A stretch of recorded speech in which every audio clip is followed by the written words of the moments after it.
coupables, nous nous sommes rendus malheureux. Regarde comment nous avons suivi la chair, le monde et plusieurs autres choses. Qu'est-ce que nous récoltons aujourd'hui? Qu'est-ce que nous avons aujourd'hui? Nous sommes encore plus malheureux qu'avant. Et nous revenons à toi, Seigneur. Aujourd'hui, comme il est dit dans le psaume 86, vous savez, David dit à Dieu à un moment donné, Seigneur, je suis tellement sous l'oppression que maintenant je te prie, ô Dieu, ô Père, un signe à ma faveur, que l'ennemi les voie et soit dans la confusion.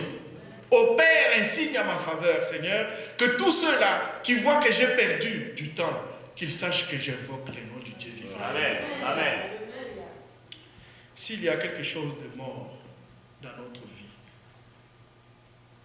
j'aimerais vous donner encore un autre texte, celui que j'ai partagé le mardi passé avec des frères et des sœurs ici dans ce sanctuaire, à l'intercession. Notre Seigneur Jésus allait entrer dans une ville appelée Naïn. Ses disciples et une grande foule faisaient route avec lui. Dans Luc chapitre 7, le verset 11 dit, le jour suivant, Jésus allait dans une ville appelée Naïn. Ses disciples et une grande foule faisaient route avec lui.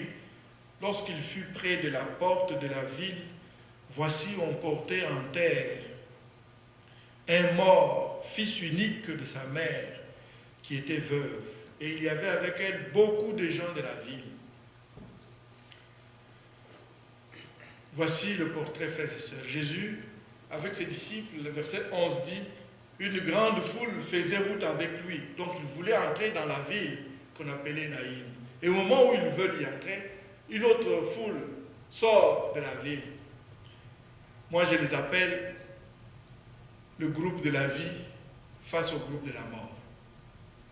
Celui dirigé par le Seigneur Jésus, c'est le groupe de la vie. Et l'autre, c'est le groupe de la mort. Un jeune homme est mort. Fils unique d'une veuve. C'est triste, trop triste même. Avec des amis, des voisins, ils vont l'accompagner pour mettre en terre le cadavre du fils qui était mort. Dès que le groupe de la vie rencontre le groupe de la mort, il se passe quelque chose. Il se passe toujours la résurrection, frères et sœurs. Amen. C'est pour cela qu'il est dit que Jésus fut ému de compassion lorsqu'il vit le groupe de la mort et à leur tête cette veuve, si éplorée davantage, plus encore que n'importe qui. Jésus fut ému de compassion, il s'approche d'elle pour lui dire, ne pleure pas. Ça prend la foi là, frères et sœurs. Comment tu peux me dire de ne pas pleurer? Mon fils unique, je suis veuve, je n'ai absolument rien, je suis abandonné de tous. C'était ma seule sécurité que j'avais. Il est mort. La réalité, c'est qu'il est là dans ce cercueil qui est là devant. Et tu me dis de ne pas pleurer. Elle a un choix. Soit elle va dire, oui, je crois, et je marche comme ça, ou alors je me dis, fous-moi la paix.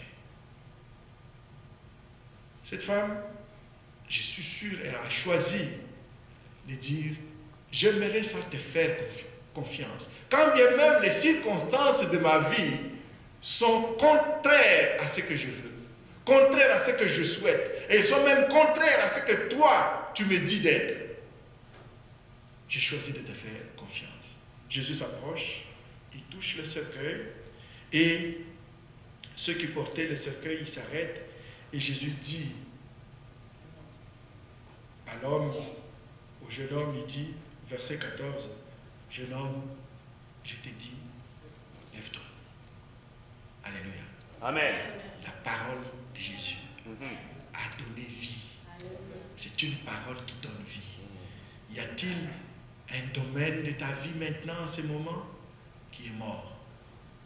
Tu as des projets qui sont morts. Tu as peut-être un organe dans ton corps qui est mort. Tu n'as plus de projet. Parce que tu penses plus à la mort qu'au projet.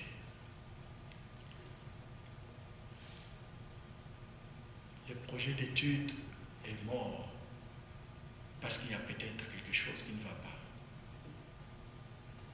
Cet emploi peut-être pour lequel tu as travaillé fort, tu ne veux plus y croire.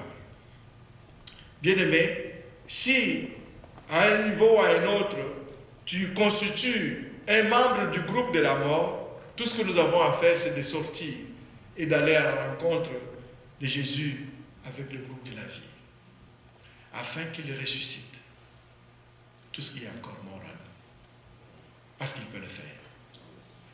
Mais dans toutes ces situations, frères et sœurs, la démarche du peuple de Dieu, c'est une démarche de foi. Dieu dit une chose, avant même que ce qu'il promet soit palpable, visible, il demande que son peuple lui fasse confiance. La même chose nous est requise aujourd'hui.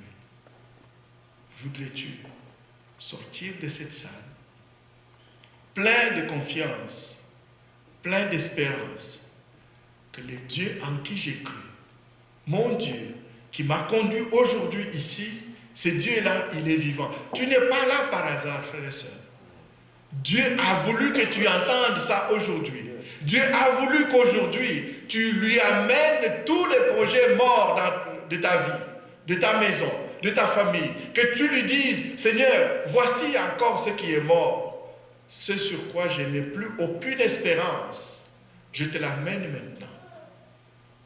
Je ne sais pas, frères et sœurs, ce par quoi tu passes. Mais je sais une chose.